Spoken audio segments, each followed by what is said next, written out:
ስንቱ እየሞተ ባለበት ስንቱ እየተሰደደ ባለበት ለነጻነታችን መታገል ሲገባ የአርሰናልን ጨርቅ ይዞ ቂጡ ብብቱ እየሸተተ ሲመለስ ውሃ መታጠቢያ የሌለው ደንቆሮ ኢትዮጵያ ወጣት ስለ አርሰናል ሲዘልል ካየህ ይሄ የአይኪው መጠኑ የወረደ ያመጋገብ ችግር ያለበት በቀበሌ ቤት የወደቀ ኦሮሞ ገዛኝ እያለ የሚጮህ ግን እንደ ኦሮሞች ለመግዛት የማይነሳ እልም ያለ አህያ ድራፍቱን ጠጥቶ ሆዱ ከሞላ የሚተኛ ሲፈሳ የሚያድር የቂጡ ቦርጭ ስለዋጣ የበላው የሚመስለው የአርሲ ኦርቶዶክስ የለም፣ የአርሲ ኦርቶዶክስ የለም። ሰውዬውን ያልኩት እኮ የአርሲ ኦርቶዶክስ ነው። በራሁን ያልኩት ነው። የአርሲ ኦርቶዶክስ የለም። ዋንተ ሰውዬ ምንድነው የለም ያዛህ? የት ሄዶ ታርደዋል።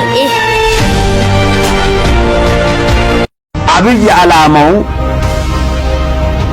ቤተክርስቲያኖችን ማውደም ነው። የኢትዮጵያ ኦርቶዶክስ ተዋሕዶ ቤተክርስቲያኖችን ከምድር ገጽ ማጥፋት ነው። አንተን ለመግደል የሚመጣብህን ቀድመህ መምታት ነው። ንገረው። እሳት ቢያንቀላፋ ገለባ ጎባኘው። የአንበሳን መደብ ቀበሮ ተመኘው። ግራኛ አህመድ ቤተክርስቲያን አላወደመም፣ እንደውም አልሚ ነው። አጥፊ አልነበረም የሚሉ ያውም ክርስቲያን ነን የሚሉት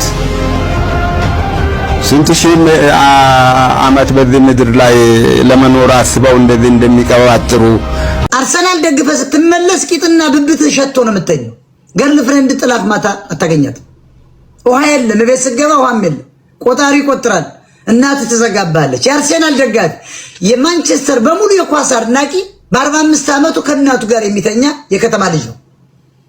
አሁንማ ገጠር የምንጀምረዋል። ጎጃም ገጠር ውስጥ የተወለደ መሀይም ትንሽ የገጠር ከተማ መይኮሱ ምንድነው ጨዋታው? እውነት ግን በጠቅላላ ብታዋቸው በ55 ዓመቱ ሚስት ያገባ የእናቱ ጡረተኛ ነው ኳስ አድናቂ። አስረግጬ ነው የምነግርህ ኢትዮጵያዊ በእውነት ቆርጠላ ክለት ታክሲ ውስጥ ይሰማ ህዝቡ ይስማው እያልኩ የኳስ አድናቂ ኢትዮጵያ ውስጥ በ45 እና በ55 ዓመቱ እናቱ ጋር ወለል ጋር የሚተኛ ነው በቀበሌ ቤት በአብዛኛው። አሜሪካ ኳስ የሚያደንቀው ስለሞላለት፣ አውሮፓ የአፍሪካን ንብረት ስለዘረፈ፣ ሳውዲ አረቢያ ተቀርቶ የማያልቅ ውሃ የአፍሪካን ወርቅ አረብ ኤሚሬትስ ስለሚወስዱ፣ ኢትዮጵያዊ ያንተ ኳስ ማድነቅ ከምን አባት ከመጣ ነው? በቅን ውሃ ማንጠልጠልና መጠጣት ያልቻልክ ደንቆሮ ቅል አንጠልጣይ ኢትዮጵያዊ እንዴት ነው አንተ አሁን ስለ ኳስ እግር ኳስ 22 ዓመት የጠበቅነው ድላችን ብለህ ቂጥን እስከሚያልብህ አስፋልት ዘግተህ እኮ ችግር አለ። ቂጥና ብብቱን እያላበው እየዘለለ ስለ ኳስ ሲጮህ ካየህ የትውልድ ሞቷል። ኮቴን አውልቄ ብልክለት ሸጦ ቢበላ ደስ ይለዋል። ድራፍትና ቁርጥ ስጋ ብቻ ነው የሚመለከት። ቁርጡን ያወቀ ኢትዮጵያዊ ቁርጥ ይበላል። ቁርጡን አውቋል። አብይን እንደማይጠላው አውቋል። በቃ ያችን የተገኘችው እስከ 55 ከእናቱ ጋር እየተኛባቱ ጊዜውን የሚያሳልፍ ደንቆሮና ደረመናም ትውልድ ነው ኳስ አድናቂ። አሰግጬ እየነገርኩ ነው። ቆርጠ ላክለት በታክሲዎች ይሰማ።